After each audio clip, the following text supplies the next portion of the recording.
ಕಡಿಮೆ ಸಮಯದಲ್ಲಿ ಚಿಕನ್ ಸಾರು ಮಾಡೋದು ಹೇಗೆ ಅಂತ ತೋರಿಸ್ತೀನಿ. ಸ್ವಲ್ಪ ಕೊತ್ತಂಬರಿ, ಪುದೀನ, ಕಾಯಿ ತುರಿ, ಸ್ವಲ್ಪ ಸೋಂಪು, ಲವಂಗ, ಚಕ್ಕೆ, 1 ಏಲಕ್ಕಿ, 3 ಗೋಡಂಬಿ, 1 ಈರುಳ್ಳಿ, ಶುಂಠಿ, ಬೆಳ್ಳುಳ್ಳಿ, ಸೋಂಪು, ಕರಿಮೆಣಸು, 1 ಟೊಮೊಟೊನ ಇದಿಷ್ಟನ್ನು ನಾವು ಮಿಕ್ಸಿ ಜಾರ್ಗೆ ಹಾಕ್ಕೊಂಡು ಗ್ರೈಂಡ್ ಮಾಡ್ಕೋಬೇಕು. ಇಷ್ಟನ್ನು ನಾವು ಗ್ರೈಂಡ್ ಮಾಡ್ಕೋಬೇಕಾಗತ್ತೆ. ನಂತರ ಸ್ಟವ್ ಮೇಲೆ ಕುಕ್ಕರ್ ಇಟ್ಟು ಅದಕ್ಕೆ ಸ್ವಲ್ಪ ಎಣ್ಣೆ ಹಾಕಿ, ಎಣ್ಣೆ ಕಾದ ನಂತರ ಸ್ವಲ್ಪ ಚಿಲ್ಲಿ ಪೌಡರು ಮತ್ತು ಅರಿಶಿಣನ ಹಾಕಿ ತೊಳೆದಿಟ್ಟಿರುವಂಥ ಚಿಕನ್ನ ನಾವು ಅದಕ್ಕೆ ಸೇರಿಸ್ಬೇಕು. ಈ ಚಿಕನ್ ಪೀಸು ಮಸಾಲ ಎಲ್ಲ ನೀಟಾಗಿ ಅದು ಸ್ವಲ್ಪ ಉಪ್ಪನ್ನು ಸೇರಿಸ್ಬೇಕು. ಸ್ವಲ್ಪ ಉಪ್ಪು. ಇದನ್ನು ಹೇಗೆ ಮಿಕ್ಸ್ ಮಾಡಬೇಕಂದ್ರೆ ಪೀಸಸ್ಗೆಲ್ಲ ಉಪ್ಪು ಖಾರ ಚೆನ್ನಾಗಿ ಹಿಡಿಯೋವರೆಗೂ ಒಂದು 5 ನಿಮಿಷ ಹಾಗೆ ಮಿಕ್ಸ್ ಮಾಡಬೇಕಾಗತ್ತೆ ನೀಟಾಗಿ.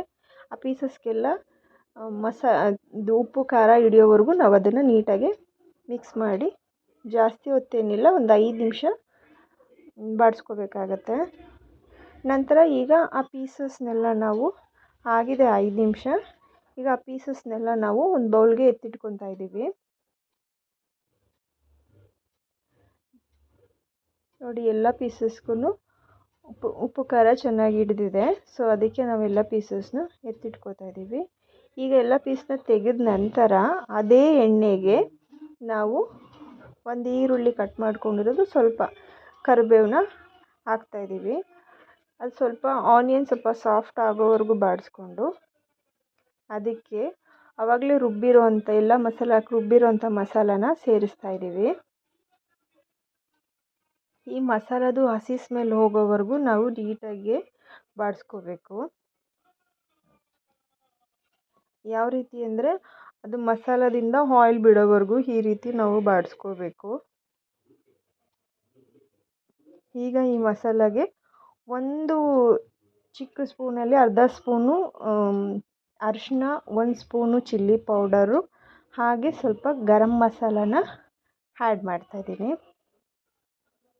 ಮತ್ತು ಅದನ್ನು ನೀಟಾಗಿ ಮಿಕ್ಸ್ ಮಾಡಿಕೊಂಡು ಇವಾಗ ರುಚಿಗೆ ತಕ್ಕಷ್ಟು ಉಪ್ಪನ್ನು ನಾವು ಸೇರಿಸ್ತಾ ಇದ್ದೀವಿ.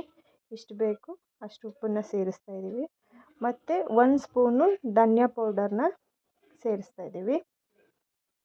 ಮತ್ತು ಅದನ್ನು ಕೂಡ ಚೆನ್ನಾಗಿ ಮಿಕ್ಸ್ ಮಾಡಿ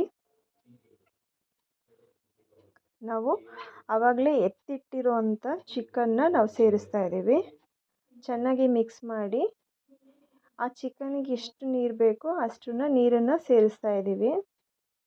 ಅತಿ ತೆಳ್ಳಗೂ ಬೇಡ, ಅತಿ ಗಟ್ಟಿಯಾಗೂ ಬೇಡ, ಮಧ್ಯ ಪ್ರಮಾಣದಲ್ಲಿ ಇರಲಿ ಅಂತ ನಾವು ಮೀಡಿಯಮ್ ಸಾಂಬಾರನ್ನ ನಾವು ಮಾಡ್ತಾ ಇರೋದು. ಇವಾಗ ನೀಟಾಗಿ ಮಿಕ್ಸ್ ಮಾಡಿ ಸ್ವಲ್ಪ ಕಟ್ ಮಾಡಿಕೊಂಡು ಕೊತ್ತಂಬರಿ, ಪುದೀನ ಲಾಸ್ಟಿಗೆ ಆ್ಯಡ್ ಮಾಡ್ತಾಯಿದ್ದೀವಿ. ಕೊತ್ತಂಬರಿ, ಪುದೀನ ಸ್ವಲ್ಪ. ಇವಾಗ ಕ್ಯಾಪನ್ನು ಕ್ಲೋಸ್ ಮಾಡಿ 2 ವಿಷಿಲ್ ಬರೋವರೆಗೂ ಬಿಡಬೇಕು. 2 ವಿಷಿಲ್ ಬಂದ ನಂತರ ಸಾಂಬಾರು ಈ ರೀತಿ ಇರುತ್ತೆ ನೋಡಿ. ಒಮ್ಮೆ ಟ್ರೈ ಮಾಡಿ ನೋಡಿ, ತುಂಬ ಚೆನ್ನಾಗಿರುತ್ತೆ.